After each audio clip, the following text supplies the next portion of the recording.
جی السلام علیکم ناظرین، کیسے ہیں؟ میں ہوں آپ کا ہوسٹ مدثر اور آپ لوگ دیکھ رہے ہیں مائی ہیلتھ چینل۔ تو جی آج مائی ہیلتھ کے چینل پہ ہم نے جن ڈاکٹر کو دعوت دی ہے ان کا نام ڈاکٹر فرخ جاوید ہے، جو کہ بیسکلی ڈائبٹیز کنسلٹنٹ ہیں۔ مائی ہیلتھ کے میڈیکل سینٹر پر بھی ایوننگ ٹائم پر جو ہے وہ یہاں پر موجود ہوتے ہیں، آپ ان سے اپائنٹمنٹ بھی لے سکتے ہیں۔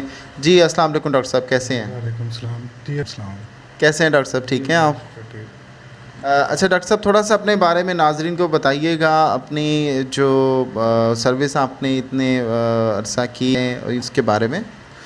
جی، میں نے سروسز ہاسپٹل سے شوگر کے اندر اور ہارمونس کے جو اسٹڈی ہوتی ہے انڈوکرینالوجی، اس کے اندر ٹریننگ لی ہے 5 ایئرس کی، اور اب میں مارننگ کے اندر ایز ڈائبٹیز اسپیشلسٹ بیٹھ رہا ہوں این جی او کے اندر ایک، اور شام کو میری اپنی کلینک ہوتی ہے، اور میں نے پچھلے 5 سال شوگر کے پیشنٹس دیکھے ہیں اور آلموسٹ 1 لاکھ پیشنٹس سے زیادہ میرا ایکسپیرینس ہے۔ جی بہت شکریہ۔ تو جی ناظرین، آپ نے سنا ڈاکٹر صاحب جو ہیں وہ 1 لاکھ سے زیادہ پیشنٹ جو ہیں ڈاکٹر صاحب کی اس وقت جو ہے کنسلٹنسی میں موجود ہیں۔ اچھا ڈاکٹر صاحب، یہ بتائیے گا یہ شوگر کیا ہوتی ہے اور شوگر کیسے ہوتی ہے اور اس کی کیا علامات ہیں؟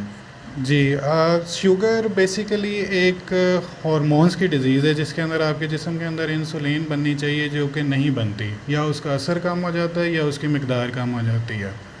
شوگر کو سمجھنے کے لیے پہلے آپ کو یہ سمجھنا بہتر ہے کہ دیکھیں، انسان کھانا کھاتا ہے کیونکہ انسان کو بھوک لگتی ہے۔ بھوک اس لیے لگتی ہے کیونکہ جسم کو طاقت کی ضرورت ہوتی ہے، تو یہ بندہ کھانا کھاتا ہے۔ کھانے کے ساتھ جو کھانا جو نوالا آپ پیٹ میں ڈالتے ہیں وہ معدے میں جاتا ہے، آنتوں میں جاتا ہے، وہاں پہ وہ ہضم ہو کے شوگر کی شکل میں خون میں جذب ہوتا ہے۔ وہ شوگر خون میں پورے جسم میں جاتی ہے اور جسم اس کو استعمال کر کے اس سے طاقت بناتا ہے۔ جو شوگر خون میں پہنچ گئی ہے اس کو اٹھا کے اس سے طاقت بنانے کے لیے انسولین چاہیے ہوتی ہے، اور انسولین شوگر کے مرض کے اندر کم بنتی ہے یا اس کا اثر کم ہو جاتا ہے۔ اس کی وجہ سے جو کھانا آپ جسم میں ڈالتے ہیں اس سے جو شوگر بنتی ہے جسم اس کو پراپر طریقے سے استعمال نہیں کر سکتا اور وہ شوگر بڑھی ہوئی آتی ہے۔ اس کو دوسری نظر سے دیکھا جائے تو اس کا مطلب یہ ہے کہ جو کھانا آپ نے کھایا ہے وہ آپ کے جسم تک تو پہنچا ہے، پر جسم نے اسے طاقت نہیں بنائی، وہ آپ کے جسم کو نہیں لگا، الٹا وہ آپ کے جسم کو نقصان پہنچا کے پیشاب کے راستے جسم سے خارج ہوگا اور گردوں کو بھی نقصان پہنچائے گا۔ جی ڈاکٹر صاحب، یہ شوگر کی کیا ٹائپس ہوتی ہیں، کتنی ٹائپس ہوتی ہیں اس کی؟ جی، شوگر کی مختلف قسم کی اقسام ہیں، جن کے اندر 3 مین بڑی اقسام ہیں جو کہ لوگوں کو زیادہ طور پہ افیکٹ کرتی ہیں۔ اس کے اندر ایک ٹائپ 1 شوگر ہے، ایک ٹائپ 2 ہے، اور ایک جو پریگنینسی میں ہوتی ہے۔ ان کے اندر بہت زیادہ واضح فرق ہیں۔ ٹائپ 1 شوگر جو ہوتی ہے وہ اس وجہ سے ہوتی ہے کہ جو جسم کے قوت مدافعت ہوتی ہے، جس نے جراثیم سے لڑنا ہوتا ہے، اس کا کوئی مسئلہ ہو جاتا ہے۔ وہ لبلبے کے جو سیل ہوتے ہیں جنہوں نے انسولین بنانی ہوتی ہیں، ان کے بارے میں سمجھتے ہیں کہ یہ جسم کے سیل نہیں ہیں اور ان کے خلاف کام کرنا شروع کر دیتے ہیں۔ بچپن میں ہی جو لبلبہ افیکٹ ہوتا ہے اور انسولین بننے کا عمل رک جاتا ہے، جسم کے اندر جو کھانا ڈالتے ہیں جو شوگر خون تک پہنچتی ہے، جسم اس سے طاقت نہیں بنا سکتا، اس لیے وہ بچے کمزور بھی رہتے ہیں اور ان کی شوگر بہت زیادہ رہتی ہے۔ اس شوگر زیادہ ہونے کا مطلب یہ ہے کہ جو کھانا آپ نے کھایا ہے وہ سارا بلڈ میں پڑا۔ اور جو ٹائپ 2 شوگر ہے اس کے اندر انسولین کی اس طرح سے مقدار میں کمی نہیں ہوتی، لبلبہ ختم نہیں ہوتا، سیلز انسولین بنانا بند تو نہیں کرتے، لیکن ایک لمبے عرصے تک لبلبے کو کام زیادہ کرنا پڑتا ہے۔ وہ کام اس لیے زیادہ کرنا پڑتا ہے کیونکہ عام طور پہ موٹاپا ہوتا ہے، اس طرح کے مریضوں میں فیملی ہسٹری ہوتی ہے، لبلبہ کمزور ہوتا ہے، تو اتنا لمبا عرصہ جب لبلبے کے اوپر زور پڑتا ہے تو پھر آہستہ آہستہ لبلبہ ڈیمیج ہونے لگ جاتا ہے، اور اسی لیے ٹائپ 2 کی ڈیزیز جو ہوتی ہے وہ عام طور پہ 40 سال کے بعد شروع ہوتی ہے۔ اس میں اب کوئی زیادہ واضح فرق نہیں رہ گیا، ٹائپ 2 ڈیزیز زیادہ جلدی بھی شروع ہو سکتی ہے، لیکن عام طور پہ 40 سے 50 سال کے بعد شروع ہوتی ہے، اور اس کے اندر بلڈ پریشر کا مسئلہ، موٹاپے کا مسئلہ، یہ سب کچھ ساتھ شامل ہوتے ہیں۔ اس کے اندر لبلبہ کمزور ہوتا ہے لیکن وہ بالکل ختم نہیں ہوتا ہے جیسا کہ ٹائپ 1 میں ہوتا ہے۔ اب اسی طرح جو ٹائپ 3 ہے جس کے اندر پریگنینسی کے ساتھ شوگر ہوتی ہے، اس کے اندر لبلبہ کمزور تو نہیں ہوتا لیکن انسولین کی ڈیمانڈ بڑھ جاتی ہے باڈی میں پریگنینسی میں، جو باڈی میچ نہیں کر سکتی۔ اسی لیے آپ نے سنا ہوگا کہ اکثر پریگنینسی کے بعد شوگر خود بخود ہی ٹھیک ہو جاتی ہے، اور اس میں بھی یہ بات یاد رکھنی چاہیے کہ ایسے مریضوں میں بعد میں زندگی کے اندر دوبارہ شوگر ہونے کا چانس بہت زیادہ بڑھ جاتا ہے۔ جی بہت شکریہ ڈاکٹر صاحب نے آپ کو ڈائبٹیز کی اقسام کے بارے میں بتایا کہ ڈائبٹیز کی اقسام 1 2 اور 3 کیا ہے اور ان میں کیا ڈفرینس ہے، بڑی اچھی ڈیٹیل ڈاکٹر صاحب نے بتائی۔ اچھا ڈاکٹر صاحب، ایک جو ہے ڈائبٹیز کے پیشنٹ کا ایک بڑا ایشو ہے کہ کچھ لوگ میڈیسن آپ ریکمینڈ کر دیتے ہیں کہ میڈیسن کھائیں، اور کچھ ڈاکٹر کہتے ہیں نہیں جی آپ انسولین لیں۔ تو یہ میڈیسن کھانے میں اور انسولین لینے میں کیا ڈفرینس ہے اور کیا بیسٹ ہے؟ تو اس کے اندر آپ نے ایک مسئلہ یہ بھی سنا ہوگا کہ کچھ لوگ ایسے بھی کہتے ہیں کہ ہمیں پہلے میڈیسن لکھ کے دی تھی اور اب ہمیں انسولین کیوں شروع کروا دی گئی ہے۔ بیسیکلی اس میں یہ دیکھنا ہوتا ہے کہ ان دو مسئلے ہوتے ہیں شوگر کے اندر، ایک جسم کے اندر انسولین کی مقدار کم ہو جاتی ہے اور دوسرا انسولین کا اثر کم ہو جاتا ہے۔ جو انسولین کی مقدار کم ہوتی ہے وہ ٹائپ 1 کے پیشنٹس میں ہوتی ہے جس میں انسولین بن ہی نہیں رہی ہوتی ہے۔ تو جب انسولین نہیں بن رہی تو انسولین کی جگہ آپ نے انسولین لینی ہے، اس کے اندر گولیاں پھر کچھ نہیں کرتے۔ اسی طرح جو ٹائپ 2 کے پیشنٹ ہیں ان کے اندر شروع میں ایسے ہوتا ہے کہ لبلبہ کمزور ہوتا ہے اور انسولین کے اثر میں کمی آ جاتی ہے، پھر ایسی گولیاں دیتے ہیں جو انسولین کے اثر کو تیز کرتی ہیں۔ لیکن ایسے مریض پھر جب آہستہ آہستہ لبلبہ ان کا کمزور ہوتا جاتا ہے ٹائم کے ساتھ ساتھ، کیونکہ ٹائم کے ساتھ ساتھ جسم بوڑھا ہو رہا ہے، جوان نہیں ہو رہا، اسی طرح لبلبہ بھی جو پہلے ڈیمیج ہو چکا ہے اس نے ٹائم کے ساتھ ساتھ مزید ڈیمیج ہونا ہے۔ تو وہ جب ایک تھریش ہولڈ کراس کرتا ہے اور وہ بھی انسولین کے اثر میں کمی کے ساتھ ساتھ انسولین کی مقدار میں کمی بھی اس مریض میں پیدا ہو جاتی ہے، تو پھر ایسے مریض کو گولیوں کے بعد ساتھ انسولین شروع کرتے ہیں۔ تو اس لیے کچھ لوگوں کو گولیاں چلتی ہیں، کچھ کو انسولین چلتی ہے، ڈپینڈ یہ کرتا ہے کہ مریض کو مسئلہ کیا ہے، آیا کہ اس کے اندر انسولین کے اثر میں کمی ہے یا اس کے اندر انسولین کے مقدار میں کمی ہے جو کہ لبلبہ بنا رہا ہے۔ جی ناظرین، آپ نے سنا ڈاکٹر صاحب نے کتنی بہترین بات کی کہ جو ڈائبٹیز کے پیشنٹ ہیں ان کی نیچر چینج ہوتی ہے ڈائبٹیز کی، کچھ کو میڈیسن ہی ریکمینڈ ہوتی ہیں کیونکہ ان میں انسولین کی مقدار کم ہوتی ہے یا اس کی طاقت کم ہوتی ہے، لیکن جو کچھ پیشنٹ ایسے ہوتے ہیں جن کو انسولین ہی لگانی پڑتی ہے۔ تو یہ اپنے مولد سے آپ مشورہ کر کے اس کے اوپر عمل درآمد کریں اور اس چیز سے پریشان مت ہوں کہ آپ کو پہلے میڈیسن دی گئی تھی اور اب آپ کو انسولین کیوں لگائی جا رہی ہے۔ جو ڈاکٹر بہتر سمجھتے ہیں آپ کو وہ ضرور ریکمینڈ کریں گے۔ جی ڈاکٹر صاحب، ایک سوال اور ہے جو کہ ہے کہ جی پرہیز کیسے کی جائے، کیا کھانا کھایا جائے، کیا کھانا چھوڑا جائے، کیا سب کچھ ختم کر دیا جائے، پھل فروٹ وغیرہ، یا کچھ چیزیں استعمال کی جائیں؟ اس چیز پہ بڑا لوگوں کو جو ہے وہ اکثر شک و شبہات ہی رہتے ہیں، پراپر نالج نہیں ہے، تو اس کے بارے میں کچھ ہمارے ناظرین کو بتائیے گا۔ جی اس کے اندر بھی کچھ ڈیٹیل ہے جو کہ دیکھنے کی ضرورت ہے، اور وہ میرے حساب سے ہر ذیابطیس کے مریض کو یہ باتیں پتہ ہونی چاہیے۔ شوگر کے اندر دو طرح کے کھانے ہوتے ہیں جو کہ منع ہوتے ہیں، ایک وہ جو میٹھے ہیں اور ایک وہ جو کہ بظاہر تو میٹھے نہیں ہوتے لیکن وہ ہضم اتنی سپیڈ سے ہوتے ہیں کہ جسم کو ٹائم نہیں ملتا شوگر کنٹرول کرنے کا۔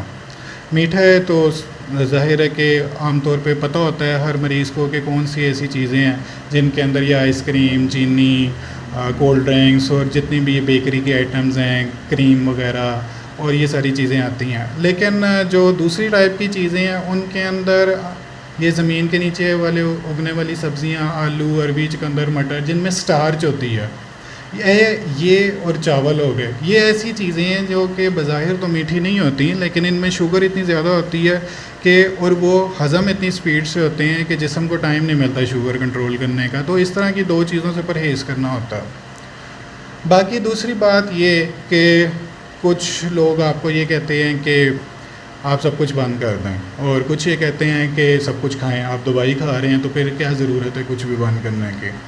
بیسیکلی رستہ اس کے درمیان کا ہوتا ہے۔ آپ جسم میں جتنی شوگر ڈال رہے ہیں اگر آپ اس کے مطابق دوائی جسم میں رکھتے ہیں اور شوگر آپ کی کنٹرول رہتی ہے تو آپ جو مرضی کھائیں۔ اگر آپ دوائی لے رہے ہیں اور آپ کی شوگر کنٹرول نہیں ہے تو پھر آپ کچھ جو مرضی کھائیں، یہ اس کے اوپر آپ نہیں چل سکتے۔ اس کے اوپر آپ تبھی چل سکتے ہیں اگر آپ کو اپنی شوگر کنٹرول کرنی آتی ہے۔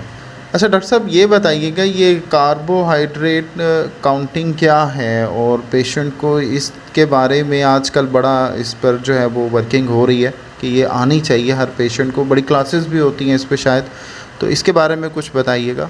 جی، اس کے بارے میں کلاسز ہم لوگ بھی کرواتے ہیں، اور یہ بھی میرا خیال ہے کہ ہر شوگر کے مریض کو اس کے بارے میں اچھی طریقے سے علم ہونا چاہیے، خاص طور پہ بچوں کو جن کو ٹائپ 1 ڈائبٹیز ہے، ان کے پیرنٹس کو تو خاص طور پہ ان باتوں کا علم ہونا چاہیے۔ دیکھیں، جسم کے اندر آپ کی شوگر کنٹرول کرنے کے لیے انسولین بنتی ہے۔ اگر آپ جسم انسولین باہر سے لگا رہے ہیں تو جس طرح آپ خود جو مرضی کھاتے ہیں، آپ کا جسم انسولین استعمال کر کے شوگر کنٹرول کرتا ہے، تو وہی انسولین استعمال کر کے آپ خود بھی شوگر کنٹرول کر سکتے ہیں اگر آپ کو کاربوہائیڈریٹس کو کاؤنٹ کرنا آتا ہے تو۔ کاربوہائیڈریٹ کاؤنٹ کرنا بہت آسان کام ہے۔ آپ روزمرہ کی چیزوں کے اندر دیکھیں کہ آپ کی کتنی شوگر ہے، یہ آپ کو ڈاٹا مختلف جگہوں پہ مل جائے گا۔ ہم لوگوں نے اس کے چارٹس بنائے ہوئے ہیں، ایک روٹی کے اندر کتنی شوگر ہے، ایک ابلے ہوئے انڈے میں کتنی ہے، دال کی پلیٹ میں کتنی ہے، آپ نے جو کھانا کھایا ہے اس میں ٹوٹل کتنی شوگر ہے، آپ اس کے لیے انسولین کتنی لے رہے ہیں، آپ کی شوگر کتنی آ رہی ہے۔ اس کے بعد آپ نے کاربوہائیڈریٹس اگر اس سے زیادہ لینے ہیں، فار ایگزامپل آپ بیچ میں شام کو پیزا کھانا چاہتے ہیں، تو اس کے لیے آپ کو بولس انسولین کتنی چاہیے، آپ کارب کاؤنٹنگ کے ساتھ اس کو کیلکولیٹ کر کے آپ انسولین لگا سکتے ہیں اور آپ اپنا پیزا کھا سکتے ہیں۔ اسی طرح کوئی بھی کھانا جو ہے وہ آپ استعمال کر سکتے ہیں اگر آپ کو یہ پتہ ہے کہ آپ کی ایک یونٹ آف انسولین کتنی کاربس کو کیلکولیٹ کرتا ہے اور آپ کے کھانے میں ٹوٹل کاربس کتنی ہیں۔ جی بہت شکریہ۔ دیکھیں ڈاکٹر صاحب نے کتنی مفید نالج دیا کہ اگر شوگر کے پیشنٹ پہلے تو بالکل کچھ بھی مت کھائیں، اپنا منہ روک لیں، سب کچھ ختم نہیں، اگر آپ کچھ کھانا چاہتے ہیں اس کے مطابق آپ اپنی جو ہے وہ ڈاکٹر صاحب جو چارٹ آپ کو پرووائڈ کریں گے، جو ورکنگ آپ کو دیں گے، جو کلاسز ہوں گی، آپ اس کے مطابق کیلکولیٹ کر کے انسولین لینے کے بعد وہ چیزیں استعمال کر سکتے ہیں۔ یہ آپ ایک نارمل زندگی گزار سکتے ہیں اگر آپ کاربوہائیڈریٹ کیلکولیشن ڈاکٹر صاحب سے سیکھ لیتے ہیں۔ تو اسکرین پر موجود ہے ڈاکٹر صاحب کا نمبر، آپ ان سے رابطہ کیجئے فوری طور پہ، اور آج ہی اپنے نالج اور اپنی کلاسز جو ہے وہ جوائن کیجئے ڈاکٹر صاحب سے، اپنی کنسلٹیسی لیجئے ڈاکٹر صاحب سے، تاکہ آپ کے وہ جو ہے مفید انفارمیشن آپ کو دی جا سکے۔ اچھا ڈاکٹر صاحب، ایسے کون سے عالمی ادارے ہیں جن کی گائیڈ لائن آپ جو ہے فالو کرتے ہیں؟ دیکھیں، دنیا کے اندر مختلف بڑے ادارے ہیں، جس کے اندر امریکہ کے اندر امریکن ڈائبٹیز ایسوسی ایشن ہے جن کی گائیڈ لائنس فالو ہوتی ہیں پاکستان میں۔ اس کے علاوہ انگلینڈ کی گائیڈ لائنز ہیں، نائس گائیڈ لائنس، جو کہ فالو ہوتی ہیں دنیا کے مختلف علاقوں کے اندر۔ پاکستان میں زیادہ امریکن ڈائبٹیز ایسوسی ایشن کی گائیڈ لائنس کو فالو کیا جاتا ہے۔ ان کی موٹی موٹی آپ کو میں 2-3 باتیں بتا دیتا ہوں۔ ان گائیڈ لائنس کے مطابق شوگر کے مریض نے روزانہ آدھا گھنٹہ واک کرنی ہوتی ہے، اپنا پرہیز جاری رکھنا ہوتا ہے، اور شوگر کی دوائی کو کھاتے ہوئے شوگر کو کنٹرول میں رکھنا ضروری ہے۔ اس کے علاوہ شوگر کے مریض نے سال میں ایک دفعہ شوگر کے ٹیسٹ کروانے ہوتے ہیں۔ شوگر کے مریض نے 2 سال میں ایک دفعہ اپنے آنکھوں کے پرتوں کا چیک اپ کروانا ہوتا ہے۔ شوگر کے مریض نے ہر 3 سال کے بعد اپنے دانتوں کا چیک اپ کروانا ہوتا ہے۔ اس قسم کی مختلف مفید گائیڈ لائنز ہیں جو کہ شوگر کے مریض کے لیے بنائی گئی ہیں، کیونکہ شوگر کا مرض ایسا ہے جو کہ چلتا ہے۔ شوگر کا مرض ٹھیک نہیں ہوتا، زیادہ تر بہت کم ایسے لوگ ہوتے ہیں جن کے شوگر کا مرض خود بخود ہی ٹھیک ہو جاتا ہے۔ زیادہ تر لوگوں کو ساری زندگی کے لیے کوئی ایسے سہارے کی ضرورت ہوتی ہے جو کہ ان کی شوگر کو کنٹرول رکھے۔ اگر ہم ان گائیڈ لائنس کو فالو کرتے رہیں تو ہم کسی بھی شوگر کی کمپلیکیشن سے اور شوگر کے جو ایسوسیٹڈ جو بیماریاں ہوتی ہیں، نیوروپیتھی وغیرہ، زخم ہو جانا جسم پہ، آنکھوں کے پرتوں میں کیٹریکٹ وغیرہ آ جانا اور گردوں کا خراب ہونا، ان ساری بیماریوں سے بچا جا سکتا ہے۔ جی بہت شکریہ ڈاکٹر صاحب، آپ نے بڑی مفید معلومات دی۔ اچھا ڈاکٹر صاحب، ایک سوال اور ہے کہ پاکستان میں شوگر کا مرض بہت تیزی سے بڑھ رہا ہے، تو اس بڑھتی ہوئی شرح کو روکنے کے لیے کیا اقدامات کیے جا سکتے ہیں؟ جی، پاکستان کے اندر بھی اور باقی پوری دنیا کے اندر بھی شوگر کا مرض بہت سپیڈ سے بڑھ رہا ہے، اور اس کے اندر جو دیکھنے والی بات ہے وہ یہ ہے کہ جو بیسک پرابلم ہے وہ ہے کہ ہم لوگ موٹاپے کو صحت سمجھتے ہیں، جبکہ موٹاپا ایک بیماری ہے۔ صحت یہی ہے کہ آپ کا نارمل وزن ہو، آپ روزانہ 1 گھنٹہ یا آدھا گھنٹہ کوئی نہ کوئی ورزش کرتے ہوں، کوئی نہ کوئی آپ کی فزیکل ایکٹیویٹی ہو۔ اور ہمارا معاشرہ اور دنیا کے اندر بہت سے ایسے معاشرے ہیں جو کہ اس چیز کو چھوڑتے جا رہے ہیں۔ میرے خیال سے موٹاپے کو ایک ایپیڈیمک ڈکلیئر کر دینا چاہیے، کیونکہ موٹاپا ہی ہوتا ہے تو پھر شوگر ہوتی ہے، موٹاپا ہی ہوتا ہے تو دل کی بیماریاں ہوتی ہیں، موٹاپا ہی ہوتا ہے تو لوگوں کے جوڑوں کے درد نکلتے ہیں، اور اس کی وجہ سے ہمارے اسپتالوں پہ بھی لوڈ پڑ رہا ہے، اور ہمارے جو غریب عوام ہے اس کی جیب کے اوپر بھی اس چیز کا لوڈ پڑ رہا ہے کہ ہمارے اس چیز کی آگاہی نہیں ہے کہ ہم نے ایک صحت مند زندگی کیسے گزارنی ہے۔ ہمارے صرف دوسرے مسائل ہیں انہی کے اندر، ہمارے دوسرے جو مسائل ہیں انہی کے اندر لوگ الجھے ہوئے ہیں۔ تو اس چیز کو ضرور دھیان رکھنا چاہیے کہ آپ اپنے دن کے اندر اپنے لیے ایک خاص ٹائم مخصوص کریں جس کے اندر آپ نے اپنے مائنڈ کو کلیئر کرنا ہے، اس کے علاوہ اپنے انزائٹی سے بچنا ہے، واک کرنی ہے روزانہ، صحت مند خوراک استعمال کرنی ہے، فرائیڈ چیزوں سے بچنا ہے، تو ہم لوگ اس شوگر کے بڑھتے ہوئے مرض کے اندر کمی لا سکتے ہیں۔ جی انشاءاللہ جی شوگر سے جو ہے وہ بچاؤ ممکن ہو۔ اچھا ڈاکٹر صاحب، جب مریض کو شوگر ہو جاتی ہے اور شوگر ایسا مرض ہے جو کہ ٹھیک بھی نہیں ہونا، اب اسے ساری زندگی چلنا ہے، تو انسان اس میں تو ڈپریشن کا مریض ہو جائے گا ساتھ میں، اور پریشانی، اور اس چیز کو کس طرح سے جو ہے وہ کم کیا جا سکتا ہے، یا اس مریض کے لیے کیا بہتر ہے؟ جی بالکل ایسا ہی ہے۔ اگر کوئی بھی انسان ہے، اس کا نیچرل ایک فنومینا ہے کہ اگر اس کو ایسی کوئی بات پتہ لگتی ہے کہ اس کو ایک ایسی بیماری ہو گئی ہے جو ساری زندگی رہنی ہے، جس نے اس کے کھانے پینے کے اوپر بھی اثر ڈالنا ہے، اس کی زندگی پہ بھی اثر ڈالنا ہے، شوگر زیادہ بھی ہو سکتی ہے، کم بھی ہو سکتی ہے، کسی کا ڈرائیونگ وغیرہ پہ، کسی ٹرپ وغیرہ پہ، کوئی بھی ایسا ٹائم جس میں شوگر کم ہو گئی ہے، لائف سٹائل بندے کا خراب ہوتا ہے، اور اس کی وجہ سے سائیکیٹرک ایشوز پیدا ہوتے ہیں۔ ڈپریشن خود بھی ایک بہت بڑی کاز ہے شوگر کے بڑھنے کی۔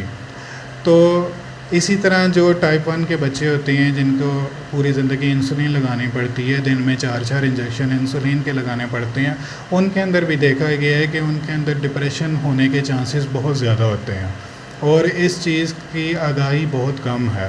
شوگر کے مریضوں کے لیے ایک الگ سینٹر ہونا چاہیے جو شوگر کے مریضوں کے نفسیاتی پہلوؤں کو دیکھے اور ان کا بروقت علاج کرے، اس سے پہلے کہ کسی کی زندگی کے اوپر اتنا برا اثر پڑے کہ وہ دوبارہ اس کی ریپیئر ہونا نارمل نہ ہو۔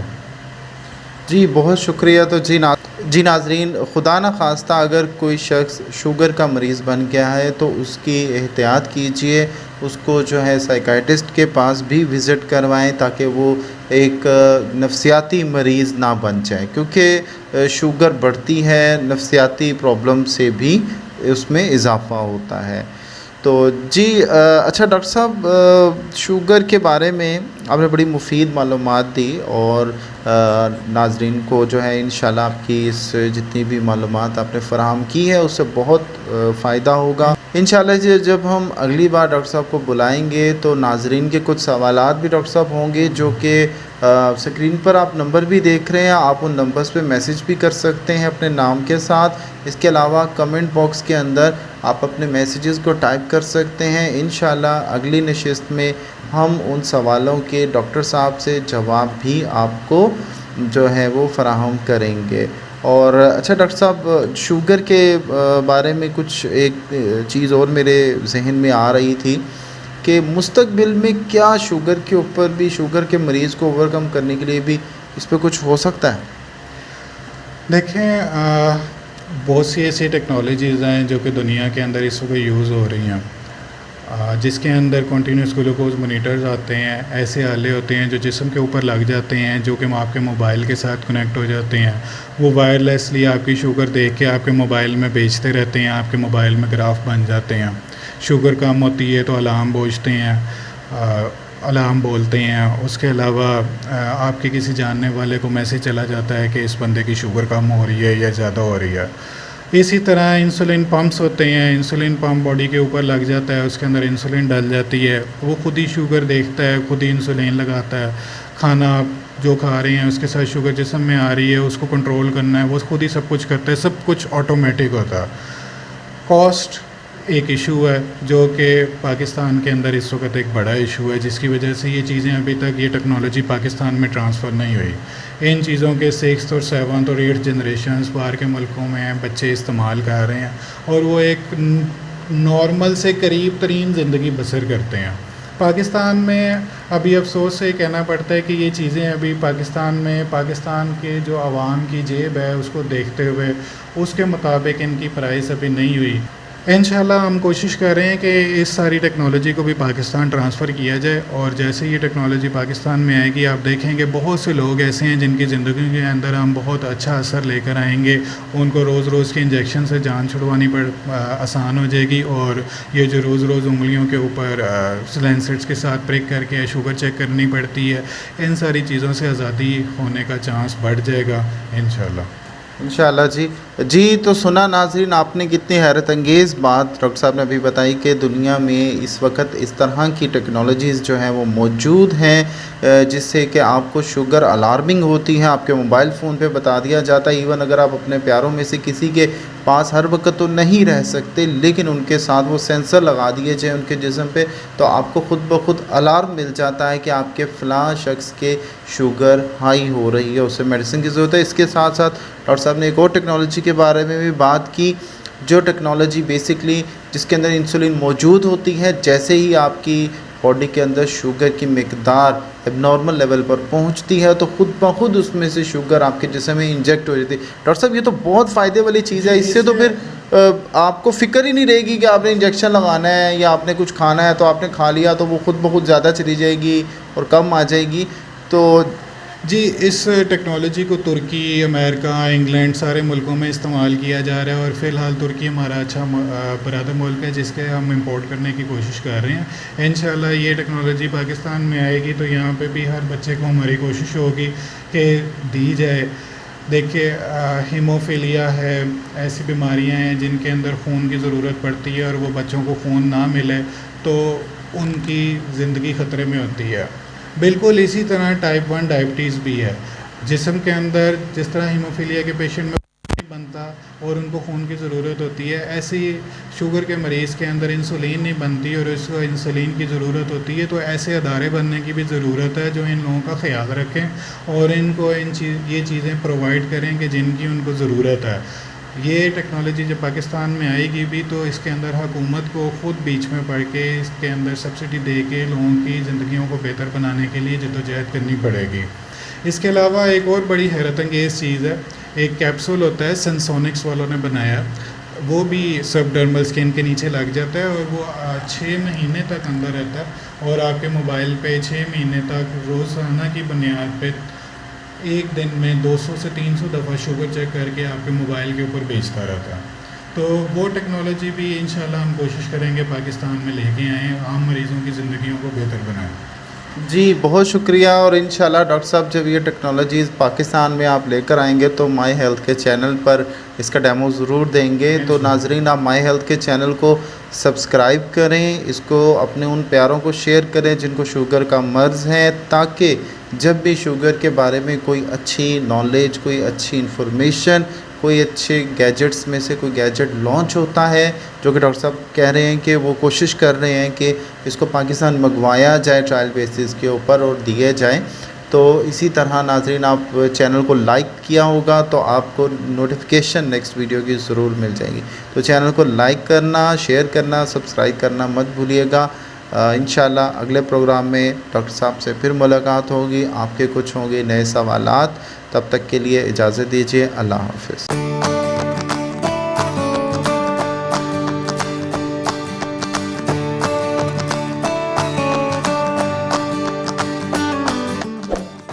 اس ویڈیو کو لائک کریں, ہمارے چینل کو سبسکرائب کر بیل آئیکن ضرور پریس کریں. ہماری